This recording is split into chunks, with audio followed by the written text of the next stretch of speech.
What are the problems that you see that agents have that can be solved with the way that you're approaching things? I think at the core, what I'm passionate about is it allows them to actually own their database. And when I say database, again, it's their relationships, their network, that digital representation of that. Own in a legal perspective, own in an operational perspective. Absolutely. Because like we said earlier, if I put that data into someone else's CRM, you know, I don't know what I'm going to be able to get back out of there.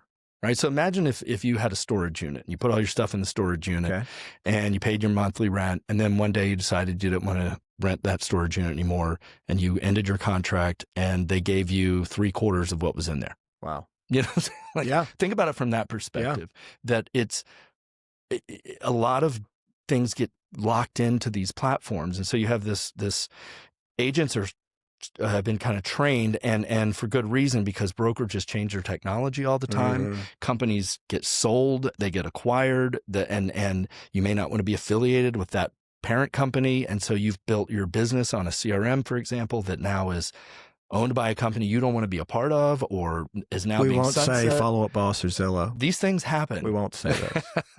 And that's okay. Like, businesses change and all, but what happens, especially on the brokerage side, is that agents are hesitant to put their information, their contacts, which are their business, into a brokerage solution, because brokerages have a history of changing technology.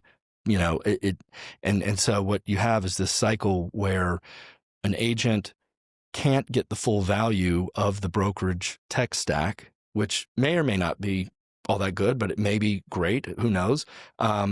That because of their reluctance to put their data into it, they then are forced to manage their own database somewhere else. And that's usually across spreadsheets, phone contacts, a couple of CRMs maybe that they can't even log into anymore.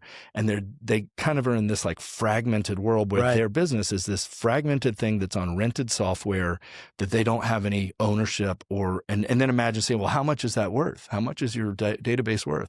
You can't put a value on that because there's no way to do it. Well, it's your business. It is your business. It's the whole business. And so then the brokerages are like, well, agents don't use my technology. So then they just get cheaper technology, right? And so it's kind of like round and round we go. Yeah. And it's the age-old thing of brokers saying, well, agents won't use it, so I'm not going to pay for it, but I got to have something. There's no adoption. There's no adoption.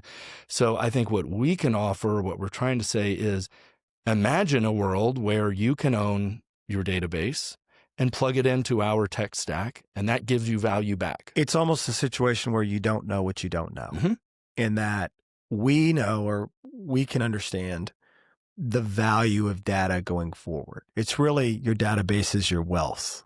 It is your retirement fund. It is your retirement fund. And I think that'll come to fruition, and at least people will have that realization here very quickly. I hope so. I'm in kind of mindset shifting mode, right? We've got to get agents to wake up. And I hope that some of the current things going on in the world of real estate and portals and privacy agreements and things that... Well, there's this forced shift that's happening. Yes. Like, as we speak.